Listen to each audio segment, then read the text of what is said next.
পারতেন না। তো বললেন কৃষ্ণ তুমি তো নবদ্বীপে যাবে, তো তুমি কি নবদ্বীপে গিয়ে যখন কৃষ্ণ নাম করবে, হরি নাম করবে আর ভক্তের চরণ ধুলায় গড়াগড়ি দেবে, তখন তো তোমার কোমলঙ্গে ব্যথা লাগবে, আর সেই ব্যথা আমি রাধারানী সইতে পারবো না। তাহলে গোবিন্দ বলে তাহলে কি করব? তাহলে শোনো, তুমি যাবে বটে, তবে আমি যাব তোমার সঙ্গে। বলে কেমন করে? বলে জানো কৃষ্ণ, তোমাকে আমার অন্তরে রাখবো, আমি তোমার বাহিরে থাকবো, দুই অঙ্গে এক অঙ্গ হয়ে শ্রীধাম নবদ্বীপে গিয়ে অবতরণী না হবো। তাই সেই বৃন্দাবনের রাধা গোবিন্দ দুটি দেহ এক হলো, এক হয়ে শ্রীধাম নবদ্বীপে গৌরূপে অবতীর্ণ হল। গৌর দুটি ভাব নিয়ে আসলে কি, একটি হচ্ছে রসরাজ ভাব আর একটি হচ্ছে মহাভাব। সেই রসরাজ ভাবের মহাভাবের স্বরূপিনী রাধারানী, মানে যখন গৌর হরি হরিনাম করে কীর্তন করে তখন রসরাজ ভাবে ভাবিত থাকে, আর যখন মহাভাবের উদয় হয় তখন রাধা নাম করতে করতে ভক্তের চরণ ধুলায় ঘোরাঘড়ি দেয়। তো এবারে কি করলেন গৌর হরি, নবদ্বীপে এসে নবদ্বীপের পথে পথে ভক্তগণের সঙ্গে নিয়ে হরিনাম সংকীর্তন করে বেড়াচ্ছে। তো হরিনাম সংকীর্তন করছেন, করতে করতে আজ কোথায় গেলেন? সুরদলের তীরে। সুরদলের তীরে হরিনাম করছেন, কৃষ্ণ নাম করছেন। তাই মহাজন ভাব দিলেন, সুরধনী তেরে আজ সুরধনী তেরে হ্যালো হ্যালো কিবা সুরধনী তেরে আজ সুরধনী তেরে আমার শ্রী গৌর কিশোর কিশোর রে সুরধনী তেরে আমার গৌর কিশোর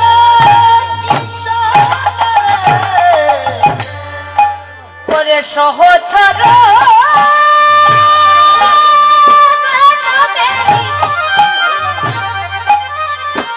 কিবা সহচর গণ মেরে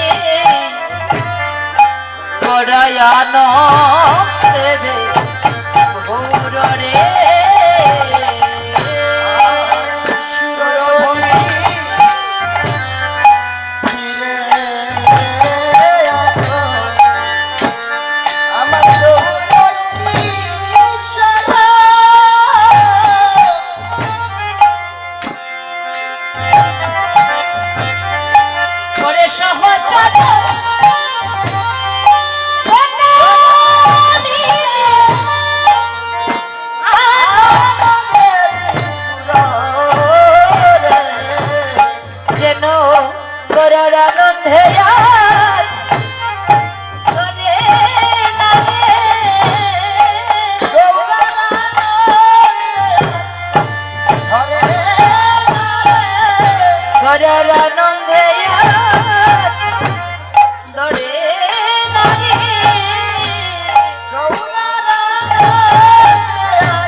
সুরধুনীর তীরে ভক্তগণের সঙ্গে নিয়ে হরিনাম সংকীর্তনে মেতে উঠল। সুরধুনীর তীরে আজ গৌর কিশোর সহচর গণ মিলে আনন্দে ভেবর, ভক্তগণের সঙ্গে প্রেমানন্দে ভেবর হইলেন। হয়ে কি করলেন? আজ সুরধুনীর তীরে গৌর হরি একটি নতুন খেলা আরম্ভ করলেন। কি খেলা? বিনোদ খেলা। খেলা এ বিনোদ খেলা গড়া বনমালী। খেলায় বিনোদ খেলা গড়া বনমালী। আরে খেলা এ বিনোদ খেলা গড়া বনমালী। খেলায় বিনোদ খেলা গড়া বনমালী। আরে বলিল বিহার করি ভক্ত মন্ডলী। আরে পুলিন বিহার করে ভক্ত মণ্ডলী। ঘরা বিনোদ খেলা খেলে রে, ওরা বিনোদ খেলা খেলে রে। ওরে হরি বিনোদ খেলা খেলে রে। ওরা বিনোদ খেলা খেলে রে। ওরে ওই না সুরধুনীর তীরে বিনোদ খেলা খেলে রে। আমরা ওই সুরধুনীর তীরে বিনোদ খেলা খেলে রে। গোরা নামের খেলা খেলে রে।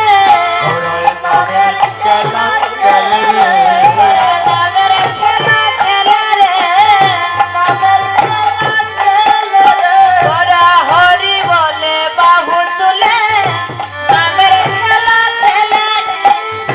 হরি বলে বাহু তুলে নামের খেলা খেলে রে। গোরা হরি বলে বাহু তুলে নামের খেলা খেলে রে। হরি হরি বলে বাহু তুলে নামের খেলা খেলে রে। গোরা প্রেমের খেলা খেলে রে। হরি বল হরি বল। খেলা খেলে রে। প্রেমের খেলা খেলে রে। ওরাই প্রেমের খেলা খেলে রে। ওরে ভক্তগণ সঙ্গে নিয়ে প্রেমের খেলা খেলে রে। ওরে ভক্ত ঘর সঙ্গে নিয়ে প্রেমের খেলা খেলে রে। হরি বলে বাহু তুলে প্রেমের খেলা খেলে রে। হরি বলে বাহু তুলে প্রেমের খেলা খেলে রে। গৌর হরি কি করলেন? শ্রীধাম নবদ্বীপে সুরধুনীর তীরে ভক্তগণ সঙ্গে নিয়ে বিনোদী খেলায় মত্ত হল। বাবা, এই জগতে অনেক ধরনের খেলা আছে না? যে কোনো ধরনের খেলা করেন না কেন, খেলতে হলে কি করতে হয়? মানে লীলা খেলার একটা সামগ্রী থাকতে হয়, তাই না? এই জগতে ছেলেদের অনেক খেলা আছে, ক্রিকেট খেলা, হাডুডু খেলা, ফুটবল খেলা। ক্রিকেট খেলতে হলে কি লাগে বাবা? হ্যাঁ, ব্যাট বল লাগে। আর ফুটবল খেলতে হলে কি লাগে? ভাল লাগে। আর কি লাগে? আর কি লাগে গো? বুট লাগে, জাজরি লাগে, না কি বলে আপনাদের এখানে? অনেক কিছু লাগে। তারপরে গৌর আজ খেলা করবে, তো গৌরের খেলারও একটা সেই সামগ্রী আছে। এই যে গৌর ঘড়ি খেলছি, সেটা হচ্ছে কি? বিনোদী খেলা, নামেরই খেলা। তো নামেরই খেলা খেলতে গেলে কি লাগে? খোল এবং করতাল। খোল করতাল হচ্ছে লীলা খেলার সামগ্রী। খোল করতাল নিয়ে গৌর হরি নবদ্বীপের পতি পতি হরি নাম কীর্তন করেছিল। কিন্তু দেখা যাচ্ছে বাবা, এখন যে আমরা খেলা করি, আমরা যে কীর্তন করি, এটা কিন্তু একটা খেলা। কিন্তু এই খেলাটা গৌর হরি যখন করেছিলেন, তখন শুধু খোল আর করতাল নিয়ে করেছিলেন। কিন্তু এখন আমরা যখন খেলতে যাই, আমাদের বেলা শুধু খোল না, খোল লাগে, করতাল লাগে, বাঁশি লাগে, ঢোল লাগে, ব্যাট লাগে, কিবোর্ড লাগে, লাগে না? দেখবেন অনেক কীর্তনী আছে, মানে কীর্তন করতে গিয়ে এই যে লীলা কীর্তনে ঢোল প্যাড ব্যবহার করে। এই কীর্তনটা হলো আসলে কি জানেন, মানে আমরা দেখেছি ছোটবেলা আমাদের মানে পূর্বের কীর্তনী যারা ছিলেন ওনারা যখন কীর্তন করতেন শুধু খোল করতাল হারমোনিয়াম নিয়ে, কিন্তু আমরা এখন এক কেবলও নিয়ে নেই, বাঁশিও নেই, কলও নেই। কিন্তু আসলে জানি এখন দেখলাম মানে 2 বছর ধরে কীর্তন করছি অনেক কীর্তনিয়া ঢোল নিয়ে আসে। কেন জানেন? কারণ ঢোল যদি না জানে, মানে ঢোল দিয়ে বাউল গানের আসরটা জমে ভালো, মানে জমানোর জন্য। আমার গৌরবরে যখন কীর্তন করেছিলেন তখন শুধু আসর জমানোর জন্য নয়, তিনি কীর্তন করেছিলেন কেন, মানে এই কীর্তন শ্রবণ করে, এই নাম শ্রবণ করে জীবের প্রেমের উদয় হবে, ভক্তির উদয় হবে। যদি প্রেমের উদয় না হয়, ভক্তির উদয় না হয়, জীবে মুক্তি লাভ করতে পারে। আর এখন যে কীর্তন চলছে প্রেম কি দূরের কথা, হরি নাম নিয়ে কি কেউ কাঁদে গো মা? না, হরি নাম নিয়ে কেউ কাঁদে না, কান্না আসে না। আর যদি কেউ কাঁদে এই কীর্তন কেউ ভালোবাসে না। তো এই কীর্তনে যত ঢোল বাজবে তত ভালো লাগবে, জমাট হবে। আসলে কি জানেন, মানে এই কীর্তনটা এটা হলো ভজনের জিনিস। আর ভজন করতে গেলে ভজনের গভীর ভাবে ভজন করতে হয়। আস্তে আস্তে আমার কথা বলবেন না।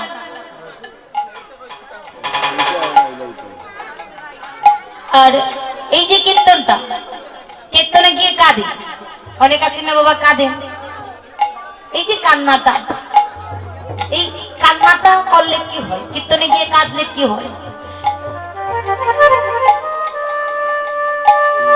শ্রী রামকৃষ্ণ কে বলেছিলেন,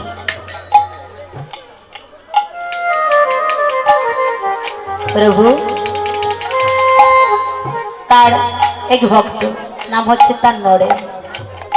রামকৃষ্ণ কিসের ভক্ত বাবা আপনারা জানেন? শ্রী রামকৃষ্ণজি কার ভক্ত? হ্যাঁ, কালী ভক্ত। হ্যাঁ, উনি কালী ভজন করতেন।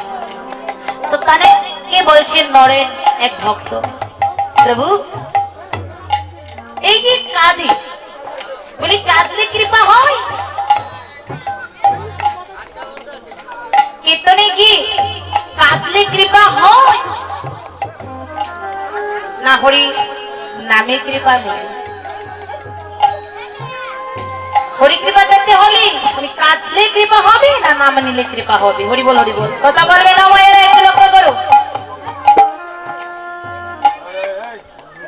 রামকৃষ্ণজি বললেন, এই লড়ে একটা কাজ কর।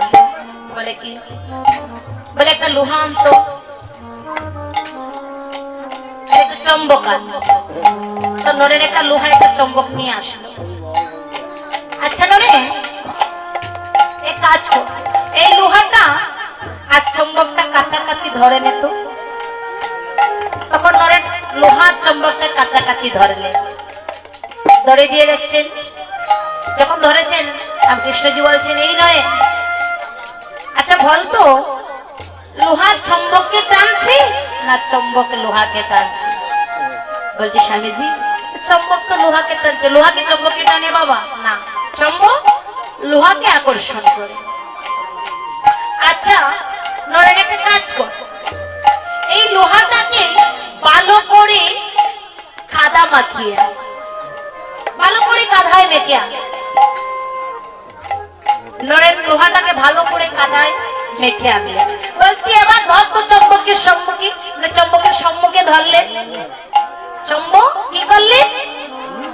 লোহাকে টানছে। ও স্বামীজি টানছে না। বলে কেন বলতো? বলে আমি কে তো জানি। বলে সব কাদা মাখানোর পূর্বে চম্বকে লোহাকে টেনেছে, কিন্তু কাদা মেখে আনার পরে চম্বক লোহাকে টানলাম। তো এতটা কেন করলাম জানিস? কারণ তোকে বোঝানোর জন্য। বলে শোন, এই যে মানবের দেহটা, এই দেহের মধ্যে লোহা স্বরূপ দেহের মধ্যে খাদা লাগানো আছে।